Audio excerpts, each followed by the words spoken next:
Asunsyon, Asunsyon, and more Asunsyon! Samahan niyo kami dito sa bisita ng San Jose, Bulacan, Bulacan para sa isa na namang edisyon ng Madventures.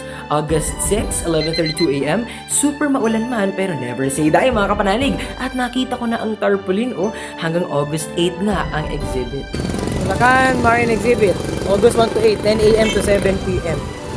At biglang, ay, hello po! Hello, ingat po! God bless po! Thank you po! So, malubong si Nana Asunsyon.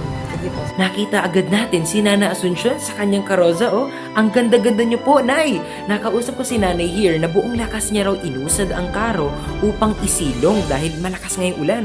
At sumalubong agad ang Asunsyon na may ilaw ang 12 estrellas. Antigo ang datingan. At nagsimula na ako maglibot-libot. Ang ganda-ganda ng mga birhen. Bawat imahen, mararamdaman mo ang rikit at rangyang taglay ng mahal na Birheng Maria. Noong una, for the talk pa ako and for the describe sa kanila, Ang ganda rin ito, Yung Asunsyon, parang talagang hinahawi yung buhok niya. Ang daming exo photo nito. Ganda, Galing, Ganda ng pagka-antipolo ng mukha niya. And the Tipolo tree below. Ganda. Parang nakita ko na siya dati. Cute ng may paro-paro ng magkabul. Talagang hawing-hawi yung damit niya. Parang talagang inaangat po. Kawil ng Pamilya Franco de Santa Maria. Ano lang pagkaupo niya with the lagangs everywhere. Si Señor de Amargura. Maria Esposa de San Jose. Ito nasalit ang ganda. Napakaganda talaga nitong Asunsyon sa gitna. Iba ang ganda at rangya niya. Tila iniaakyat sa alapaap sa kalangitan ng buong kabanalan, kaluluwa at katawan. Nakitan talaga ako sa mga karukaruhan dito. This just so proves na ang pagiging isang deboto, kamarero ay nasa puso, anuman ang edad mo.